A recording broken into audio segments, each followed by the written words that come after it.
Химиялық әдебиеттерде жазылып, анықталған миллиондаған көміртек қосылыстары бар. Олардың саны құрамында көміртегі жоқ барлық белгілі қосылыстардың санынан да артық. Көміртек қосылыстары тек тірі материяда ғана емес, сонымен қатар біз күнделікті пайдаланатын қарапайым заттарда да кездеседі. Құрамында көміртегі бар қосылыстардың өте көп болуы химияның алғашқы күндерінен бастап-ақ химиктердің назарын аударған болатын. Барлық атомдар үшін жасалған қазіргі атомдық теория құрамында көміртегі бар қосылыстардың неліктен өте көп екенін және жаппай кездесетінін түсіндіреді.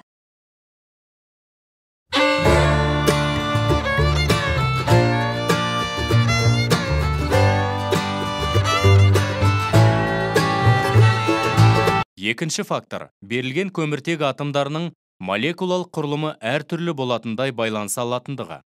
Бұл кей жағдайларда молекулалық формулалары бірдей, изомерлер деп аталатын көптеген қосылыстардың болуы мүмкін екендігін білдіреді. Екі немесе үш көміртек атомының дара байланыспен бірігіп, ашық тізбек құруының бір ғана жолы бар. Демек, екі немесе үш көміртек атомнан тұратын алкандардың тек бір ғана құрылымдық изомері болады. Алайда, көміртек атомдарының саны төртеу болған кезде жағдай өзгеше. Олар бутандағыдай сызықтық тізбек немесе екі метилпропандағыдай тармақталған тізбек құралады. Молекулалық формуласы бірдей болу екі қосылыс көміртек атомдарының дара байланыстар арқылы өзара қалай байланысқандығы бойынша ерекшеленеді. Құрылымдық изомерияның бұл түрі көміртек қаңқасының изомериясы немесе тізбектік изомерия деп аталады. 5 көміртек атомы болатын жағдайда үш құрылым болуы мүмкін. Біреуі сызықтық, екеуі тармақталған. Сол себепті құрамында 5 көміртек атомы бар алканның үш тізбектік изомері болады. N-пентан, 2 метилбутан және 2,2 диметилпропан. Көрсетілген қосылыс пентанның төртінші изомері болып саналмайды. Себебі ол 2 метилбутанмен бірдей. Органикалық қосылыстар жайында сөз қозғағанда немесе жазғанда түсінбестіктер туындамас үшін олардың әрқайсысы өзінің бірегей атымен қатесіз аталуы тиіс. Органикалық қосылыстар санының көптігі мен олардың құрылымының күрделілігін ескерсек, бұл жалпыға ортақ ережелерді қатаң талап ететін күрделі мәселе болып табылады. Органикалық қосылыстарды атау үшін қысқаша IUPAC деп аталатын теориялық және қолданбалы химияның халықаралық одағы құрастырған ережелерді пайдаланамыз. IUPAC номенклатуралар жүйесі нақты орындарға жалғанған функционалдық топтары бар көміртек қаңқасы ретінде қарастырылатын органикалық молекулалардың құрылымдық ерекшелігін ескере отырып құрастырылған. Жалпы алғанда жүйе бойынша атау негізгі үш кезеңнен тұрады.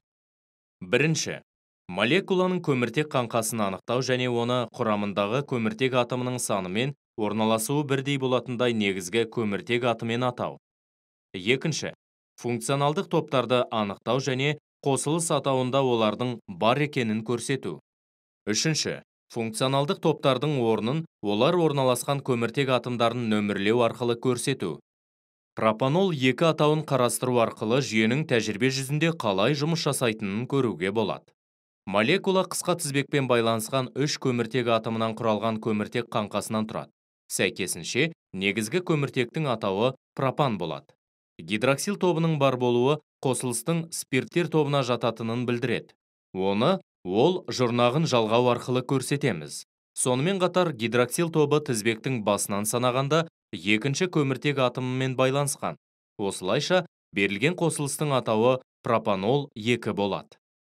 Функционалдық топтың бар екендігі топқа сәйкес префикс немесе жұрнақ жалғау арқылы және қажет болған жағдайда топтың орнын көрсету арқылы беріледі. Берілген амин үшін негізгі көмірсутек бутан болғандықтан, оның атауы 2 амин бутан болады. 5 көміртек атомынан тұратын мына алкенде қос байланыс бірінші көміртек атомынан басталады. Сондықтан оның атауы пентен 1.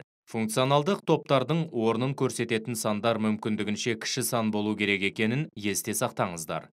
Сондықтан 3 амин бутан мен пентен 4 атаулары дұрыс емес. Егер қосылыстың құрамында 2 немесе одан да көп функционалдық топтар болса, олардың әрқайсысы қосылыстың атауында көрсетіледі. Сәйкесінше көрсетілген қосылыстардың атауы 3 метилбутен 2 қышқылы, 2 фенилпропанол 1, 1 амин 2 4 диметилбензол. Қосылыстың негізгі тізбегі еселі байланыстардың ең көп санынан тұратындай етіп таңдалуы тиіс. Осылайша, Молекуладағы ең ұзын тізбек 6 көміртек атомнан тұратындығына қарамастан, берілген қосылыстың атауы 2,3 диэтилбутадиен 1,3 болады.